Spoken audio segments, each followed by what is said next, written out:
name's Eric Buckland. You clicked on this link to learn the top 3 failures for Big 4 CPAs. But while you're here, feel free to check out our salary reports. Over 200, you can see the examples down below. They give you an idea of what people are making in Big 4 now, what people are making in private when they make the transition. You do opt into our mailing list, which we send out other salary reports every month, every 2 months. But at any time, you can just opt out by clicking the unsubscribe button. Now let's talk about the top 3 failures for Big 4 CPAs. And the number 1 is the year rule. So I work with a lot of Big 4 CPAs, and most of them always have a year that they want to wait. I'm going to wait till year, X until I look for a job. And the reason that's bad is because a lot of people don't realize that there's different times where when you leave, you're going to see more opportunities. There's different times where you leave, you're going to see less opportunities. There's years that I call tweener periods where you're overqualified for most of the roles that you're a fit for, and you're underqualified for a lot of the roles where you're just not a fit for, but you want. So, people get frustrated. They get frustrated when they see opportunities that, well, shoot, I could have had this last year. Why didn't I look last year? And the analogy I like to use is in the stock market. If you, saved all your money and just put it in the bank, and then at one time you decide, I'm going to invest all my money in the stock market within these 3 to 6 months, let's say. And obviously, that could be a really good time. It could be a really bad time. The same thing with your Big 4 experience. I mean, good things to know are, when are the biggest hiring times? When am I going to see the most opportunity? And a lot of people look in after busy season in the summer, and let's be honest, the summer is one of the worst times to look. It's one of the slowest times.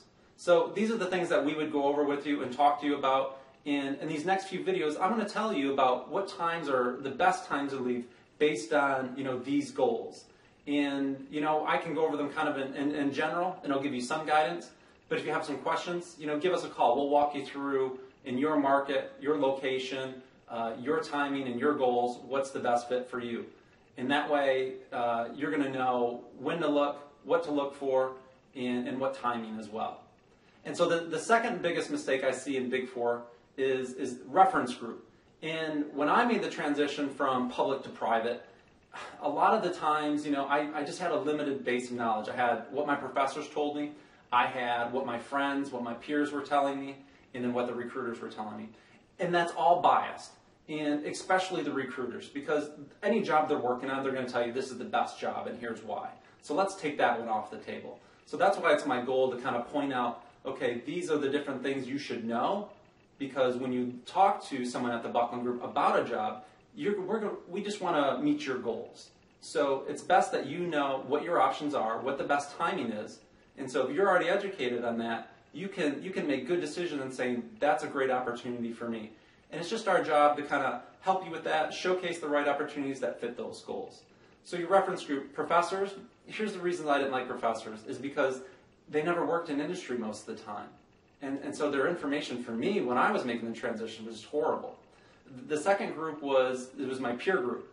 And let's be honest, our peer group is usually about who caught the biggest fish.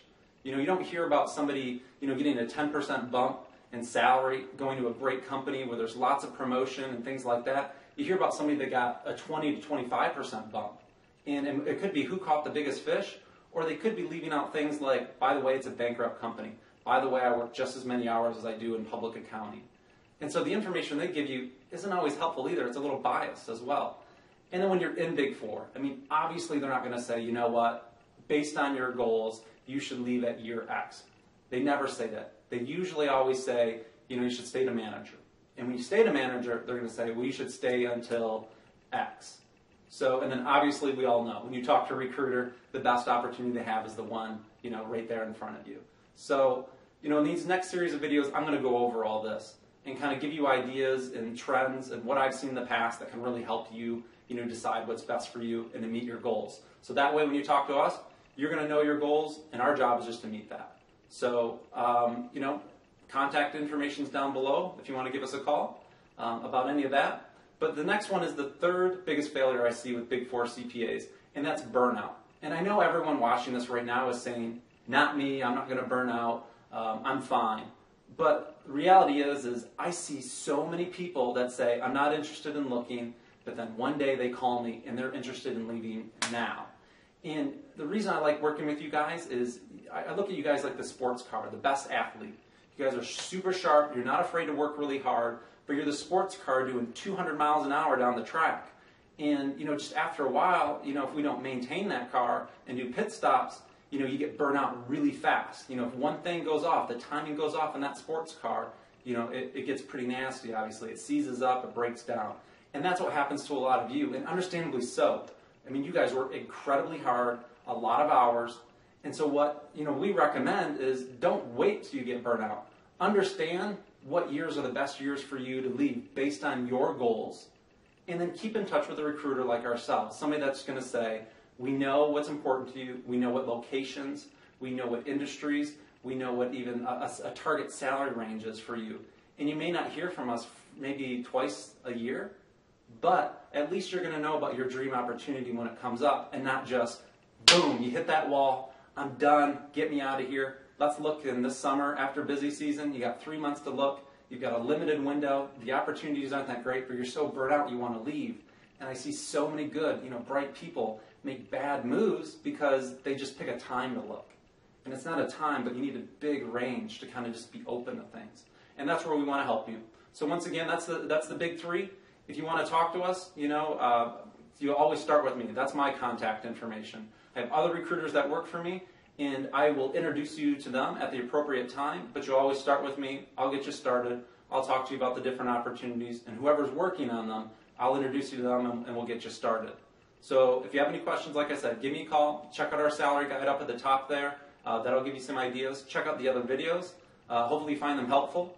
Leave me any feedback. Feedback's great. If I'm missing something, or if you have questions on something, I'll answer it in the YouTube videos, or just give me a call or email.